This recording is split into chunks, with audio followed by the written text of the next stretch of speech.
I had been using Tinder for about 3 weeks after moving to a new suburb, mostly just trying to find someone to grab a drink with on the weekends. I eventually matched with a girl named Elena, whose profile was relatively sparse, containing only 2 photos and a short bio about loving true crime and quiet nights in. We agreed to meet at a local dive bar on a Tuesday evening, but the moment I sat down across from her, I felt a heavy sense of discomfort. She didn't look much like her photos, but more than that, she had a way of staring directly into my eyes without blinking for long periods of time while I spoke. Every time I tried to make a joke to lighten the mood, she would just tilt her head slightly and give me a vacant, thin-lipped smile that never seemed to reach her eyes. The conversation was even more unsettling than her silence, as she began to ask very specific questions about my daily routine and the layout of my new house. She asked if I still had the blue curtains in the bedroom that were visible from the street, a detail I had never mentioned, and certainly wasn't in any of my dating profile pictures. When I asked her how she knew about my curtains, she claimed she must have seen them when she was driving through the neighborhood a few days prior, which made no sense given that I lived on a dead-end cul-de-sac. I felt a cold knot of dread form in my stomach, and I made a quick excuse about having an early work meeting the next morning so I could end the date and leave.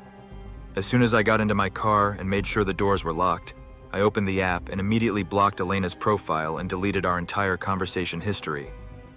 I drove home in total silence, constantly checking my rearview mirror to see if a pair of headlights was following me through the winding suburban streets. When I finally pulled into my driveway, I sprinted inside, locked the deadbolt, and closed every single blind in the house, including those blue curtains she had mentioned. I sat on my couch in the dark for a while, trying to convince myself that I was just being paranoid and that the date was just a standard weird encounter from an app.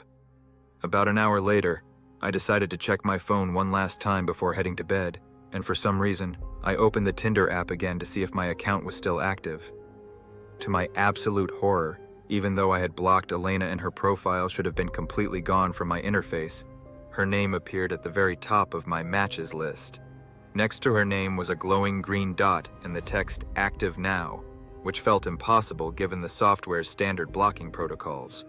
My heart began to race as I realized the app was glitching in a way that seemed to intentionally keep her presence tethered to my digital life. I tried to refresh the app multiple times, but her status remained "Active Now," and then it suddenly updated to "Last active 1 minute ago," before jumping back to "Active Now." A strange scratching sound started coming from the side of my house, right near the crawlspace entrance under my bedroom window. I froze in place, clutching my phone so hard my knuckles turned white, as a notification banner slid down from the top of my screen from an unknown user. The message simply read, "The blue curtains look better when they're open," and my blood ran cold because the message had come through the Tinder interface itself. I didn't wait to see if another message would follow. I grabbed my car keys and my jacket and ran out the back door toward my detached garage. As I backed out of the driveway, my headlights swept across the side of the house, and I caught a glimpse of a figure crouching near the bushes by my bedroom window. It was Elena, wearing the same outfit from our date, holding her phone up as if she was recording me as I fled into the night. She didn't move or try to hide. She just stood there in the harsh glare of my LEDs with that same wide, unblinking stare I had seen at the bar. I drove straight to the local police station and sat in the lobby until the sun came up, explaining the situation to a skeptical officer who told me there wasn't much they could do without a physical threat. When I finally worked up the courage to go back home with a friend the next afternoon, we found that the screen on my bedroom window had been carefully sliced open from the outside. There were muddy footprints all over the mulch, and a small hand-drawn map of my house's interior was tucked into the windowsill. I moved out of that house and into a high-rise apartment with 24-hour security less than 2 weeks later. I've stayed off dating apps entirely since that night, and I've become obsessive about checking the privacy settings on every piece of software I use. I still occasionally have nightmares about seeing that "Active Now" status glowing in the dark, a digital tether to a woman who wanted to inhabit my home. It's a terrifying reminder that blocking someone online doesn't always mean they've been removed from your physical reality. Sometimes, the last active timestamp isn't a measurement of their app usage, but a countdown to how long it's been since they were standing right outside your door.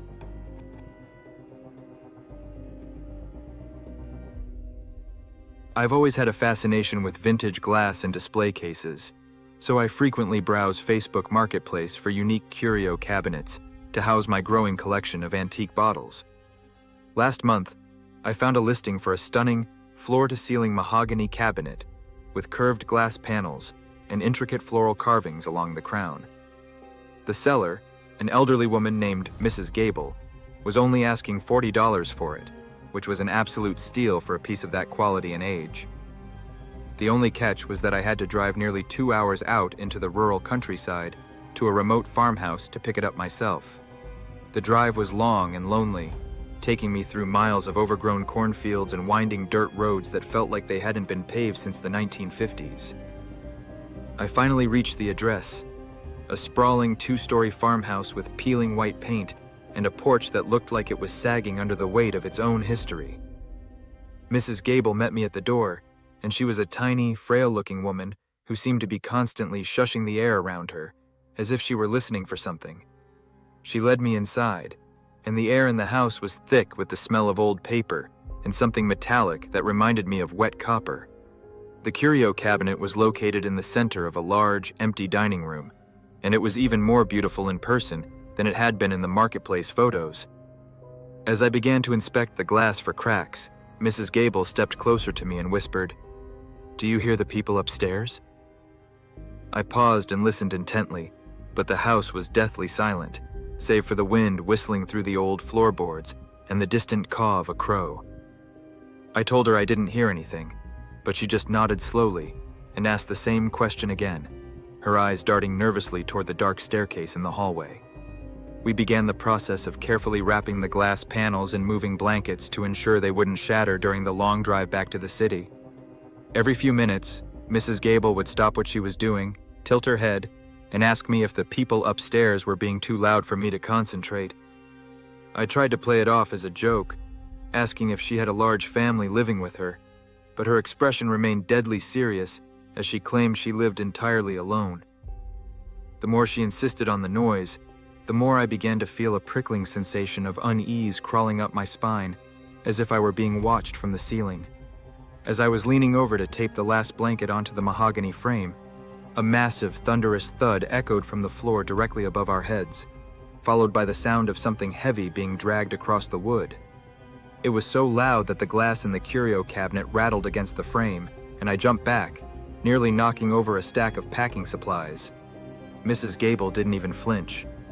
She just looked up at the ceiling with a weary expression and sighed, asking me once more if I could hear them now. My heart was pounding in my chest because the house was supposed to be empty, and those sounds were far too heavy to be caused by a stray animal. I decided right then that I didn't care about the cabinet anymore, and that I needed to get out of that farmhouse as quickly as humanly possible. I grabbed my roll of tape and my keys, telling Mrs. Gable that I had forgotten my moving straps in the car and that I would be right back to help her finish. As I walked toward the front door, I caught a glimpse of the reflection in one of the uncovered glass panels of the cabinet, which was angled toward the staircase. In the dark reflection, I could see a pair of pale, bare feet standing on the middle landing of the stairs, perfectly still and positioned as if someone were about to run down toward the dining room. I didn't look back to see if the feet were real. I sprinted out of the front door, jumped into my truck, and peeled out of the gravel driveway with my tires throwing rocks into the weeds. As I looked in my rearview mirror while speeding down the dirt road, I saw a face looking out of the second-story window, a face that was far too large and distorted to be human.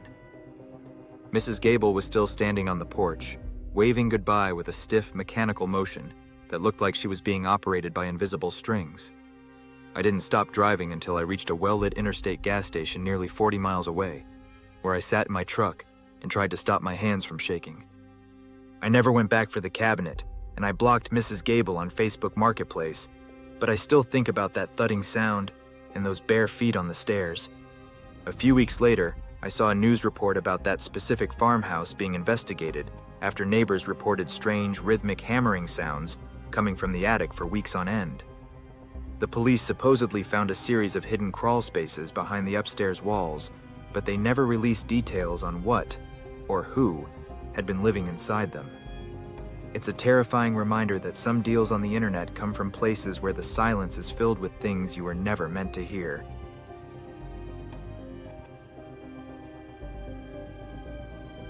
I've been streaming on YouTube for about 4 years, mostly focusing on late-night horror games and just chatting sessions, where I interact with my community of about 5,000 followers.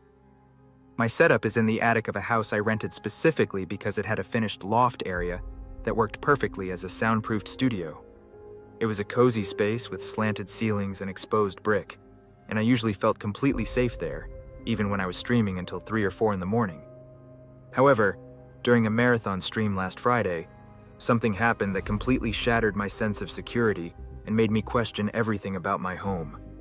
I was about 3 hours into a playthrough of a new indie horror game when I noticed a small flickering window appear in the corner of my secondary monitor, which I used to monitor my OBS software. It looked like a private chat window, but it wasn't connected to YouTube, Discord, or any other social media platform I had open at the time.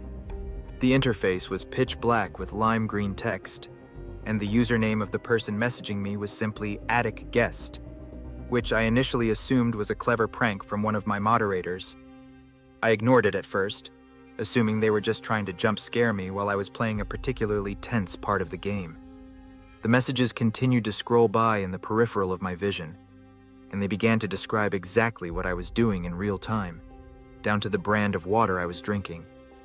The user wrote, "The Fiji water is almost empty," and then a few seconds later, "Don't lean back too far, the chair is creaking again today." I felt a chill run down my spine because while I was live, my webcam was cropped in a way that didn't show my water bottle or the base of my chair. I asked my chat if any of them were seeing the window on the screen, but they all responded with confusion, claiming that my broadcast feed looked perfectly normal to them. Realizing that the window was only visible to me on my local machine, I began to panic, wondering if my computer had been hacked by a sophisticated piece of spyware or a remote access Trojan. I tried to close the window, but every time I clicked the X, it would simply reappear in a different corner of the screen, sometimes larger than before. The messages then took a much darker turn, as the user began to describe things about the house that only someone physically present would know. They wrote about the specific rhythmic hiss that the radiator made in the hallway, and the fact that I had forgotten to lock the back door after letting the dog out earlier that evening. I stopped playing the game and sat there in total silence, staring at the camera, while the live chat exploded with questions about why I had suddenly gone AFK and looked so terrified. Suddenly, the private chat window displayed a single line of text that made my heart stop. "I can see the back of your head from where I'm sitting right now." I slowly turned my chair around to look at the small, triangular access hatch that led to the unfinished crawl space of the roof, which was located directly behind my desk. The hatch, which was usually painted shut and bolted, was hanging open by about 2 inches, and I could see a faint, rhythmic movement of shadows behind the gap. I didn't say a word to the stream. I simply stood up, grabbed my phone from the desk, and bolted down the attic stairs as fast as my legs could carry me, nearly tripping over my own feet in the process. I ran out of the front door and sat in my car with the engine running, watching the attic window from the safety of the street while I called 911 and explained the situation. From the sidewalk, I could see the light from my monitors flickering against the attic walls, and for a brief second, a silhouette moved across the glass, looking down at me. It was a tall, thin shape that didn't look like any of my friends or neighbors, and it stayed there until the first police siren echoed in the distance. When the officers arrived and searched the attic and the crawl space, they found a makeshift living area tucked deep into the insulation behind my studio wall. There was a small mattress, several empty water bottles, and a laptop that was hardwired into my router with a series of bypass cables. The intruder had been using a secondary hidden camera they had installed in the ceiling fan to watch me, and they had been chatting with me through my own local area network. The police found several journals filled with my daily schedules and hundreds of printed screenshots of my face from previous live streams, some of them dating back over 6 months. I never went back to that house to live. I hired a moving company to pack up my things while I stayed at a hotel under a different name for a week. I've stopped doing live streams entirely, unable to shake the feeling that there's always a private chat window waiting to appear on my screen. I often wonder how many other attic guests are out there, watching people through their own technology while they think they're just entertaining an audience. It's a terrifying reminder that the private part of our digital lives is often a total illusion, And sometimes, the person reading your chat is sitting right above your head.